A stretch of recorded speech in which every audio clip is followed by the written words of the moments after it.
धरान उपमहानगरपालिकाको वडा नम्बर 15 र 21 नम्बर वडा जोड्ने सेउती खोलाको पुल निर्माण कार्यले पूर्णता पाउन नसक्दा स्थानीय उपभोक्ताहरू निराश भएका छन्।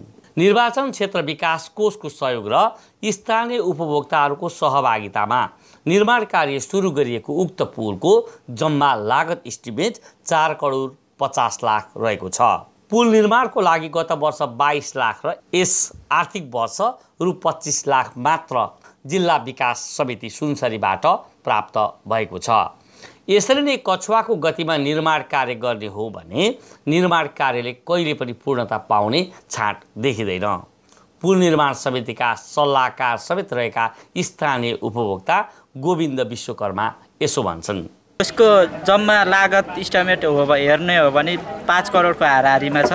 तथापि नै नेपाल सरकारको क्षेत्र विकासबाट सांसदहरूको क्षेत्र विकास कोषबाट 1.5 करोडको कार्यक्रमबाट गत साल यो साल 25 लाख विनियोजन भयो भने गत साल 22 लाख रुपियाँ विनियोजन भएको छ। यो रकम हेरेर हेर्ने हो भने चाहिँ यो पुल निर्माण कार्य राष्ट्रिय स्तरको योजनामा समावेश नहुने भने निकै कठिन र यसमा अप्ठ्यारो स्थिति छ। हर्दिया कृषि सडक नामाकरण भएर पनि सम्बन्धित निकायहरूबाट यसमा राम्रो सहयोग प्राप्त हुन सकेको छैन। हुन त सेउती खोलामा बनेको मोटरसाइकलसम्म आवत जावत गर्न सक्ने यो कच्ची पुलले धेरै राहत दिएको छ। तर पक्की पुल बन्न नसक्दा धेरै दुःख भोगिरहनु परेको बताउँछन् स्थानीय उपभोक्ता गङ्गाराम कुलुम। के अरे यो खोलाले चाहिँ धेरै 4-5 जना मान्छेहरूलाई पनि बगाइसकेको छ। बगाएर मृत्यु भइसकेपछि चाहिँ त्यसपछि चाहिँ यहाँको स्थानीय बासिन्दा सामुदायिक वनको पहलमा चाहिँ यो काठे पुल योभन्दा अगाडि बनाइएको थियो। त्यसपछि त्यो काठे पुललाई पनि बर्सातमा चाहिँ बगाइसकेपछि यो दोस्रो विकल्पको रूपमा चाहिँ यो काठे पुल बनाएको हो र बारम्बार यी काठे पुलहरूलाई पनि बगाउँदै जाने अवस्था भएपछि चाहिँ अर्को यो पक्की पुल चाहिँ बनाउने यहाँको स्थानीय तहबाट चाहिँ सुरुवात गरिएको हो। 4 पाङ्ग्रे गाडी चल्न सक्ने पुल बन्न नसक्दा डाँडा बजार, हर्दिया, देवी गाउँ लगायतका क्षेत्रहरूमा उत्पादन हुने सागसब्जी, फलफुल र कृषि उपज धरान बजार ल्याउन नसक्दा कृषकहरू धेरै मारमा परेका छन्। धरान पढ्न आउने विद्यार्थीहरू अनि शवदाह संस्कारका लागि र विभिन्न कामले आउने जानेहरू पनि धेरै समस्यामा परेको देखिन्छ।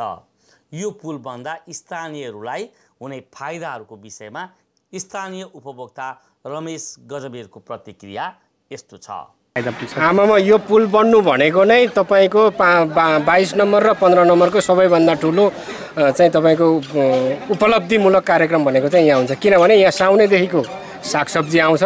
धरानलाई पाल्ने भनेको 22 नम्बरदेखि 23 नम्बर, 24 नम्बर, 25 नम्बर उनीहरू नै हुन्।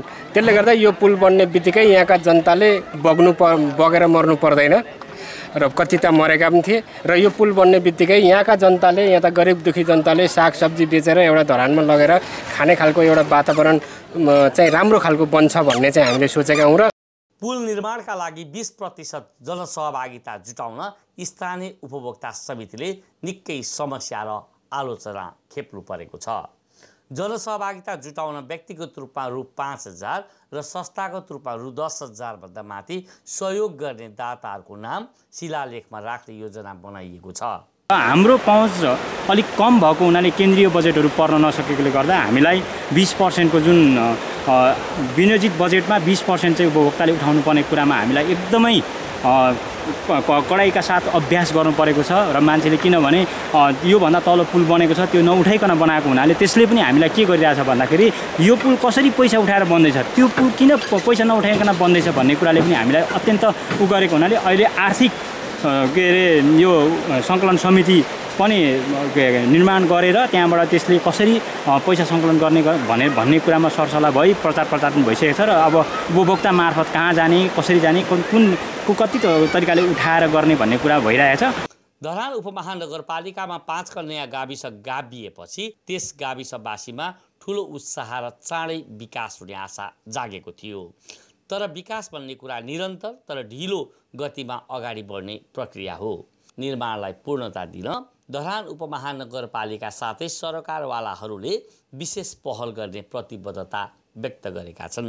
सबै सरकारवालाहरूको ध्यान यस पुल निर्माण कार्यलाई चाँडै सम्पन्न गर्नेतिर केन्द्रित होस् भन्ने शुभकामना सहित कृति टेलिभिजनका लागि म मोहन श्रेष्ठ।